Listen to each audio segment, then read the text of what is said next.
கோவக்காய் வச்சு நல்லா ஆந்திரா ஸ்டைலில் ஒரு சூப்பரான ரெசிபி. வேர்க்கடலை வெள்ளை எள்ளெல்லாம் அரைச்சி சேர்த்தி செம்ம டேஸ்ட்டாக எப்படி செய்யலான்னு பார்க்கலாம் வாங்க. கோவக்காய் வேர்க்கடலை ரோஸ்ட். இந்த ரெசிபிக்கு கோவக்காய் நான் ஒரு 1/4 கிலோ எடுத்திருக்கேன். நல்லா வாஷ் பண்ணி இந்த மாதிரி நீள நீளமாக கட் பண்ணி எடுத்துக்கோங்க. இப்போ இதை வேக வச்சு எடுத்துக்கலாம்.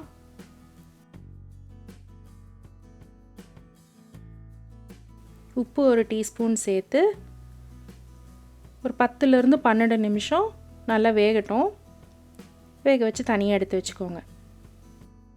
இப்போ இதுக்கு தேவையான மசாலா பொடியை தயார் பண்ணிடலாம். கடாயில் மல்லி விதை 1 டீஸ்பூன், கடலைப்பருப்பு 1 டீஸ்பூன், உளுத்தம்பருப்பு 1 டீஸ்பூன். இதனால் லோ ஃப்ளேம்லேயே வறுத்துக்கோங்க. காஞ்ச மிளகா ஒரு 3, வேர்க்கடலை 1 டேபிள் ஸ்பூன்,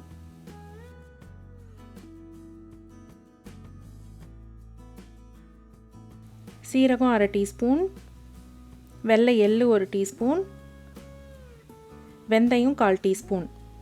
இப்போ லைட்டாக கலர் சேஞ்ச் ஆகி நல்லா வாசனை வர வரைக்கும் வறுத்து எடுத்துக்கோங்க. கருகிடாமல் பார்த்துக்கோங்க. இப்போ இது நல்லா ஆறுனதுக்கப்புறமா பவுட்ரு பண்ணி எடுத்துக்கோங்க.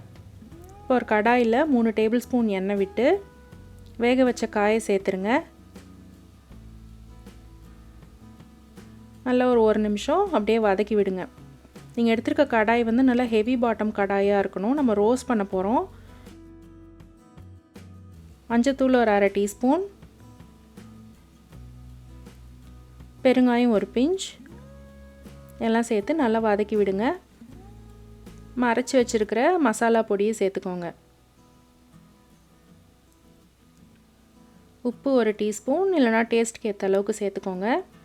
இப்போ அடுப்பு தீயை கொஞ்சம் இன்க்ரீஸ் பண்ணி நல்லா வதக்கி விடுங்க. நீங்கள் ஹெவி பாட்டம் கடாயை எடுக்கலைன்னா சீக்கிரமாக தீஞ்சிரும், அடி பிடிக்கும். நல்லா மீடியம் ஹை ஹீட்லேயே ஸ்லோவாக ரோஸ்ட் பண்ணுங்கள். பாருங்கள், நல்லா இந்த அளவுக்கு ரோஸ்ட் ஆகணும். அவ்வளோதான், சூப்பரான கோவக்காய் வேர்க்கடலை ஃப்ரை தயார். இது நல்ல சாப்பாட்டுக்கு மோர் குழம்பு விட்டு இல்லை தயிர் சாதம், சாம்பார் சாதம் எல்லாத்துக்குமே நல்லாயிருக்கும். இந்த மோர் குழம்பு ரெசிபி உங்களுக்கு வேணும்னா டிஸ்கிரிப்ஷனில் இருக்குது. இந்த ரோஸ்ட் ரெசிபி செஞ்சு பார்த்துட்டு எப்படி இருக்குன்னு கமெண்ட்டில் சொல்லுங்கள். பிடிச்சிருந்தால் லைக் பண்ணுங்கள், மறக்காமல் சப்ஸ்கிரைப் பண்ணுங்கள். நன்றி.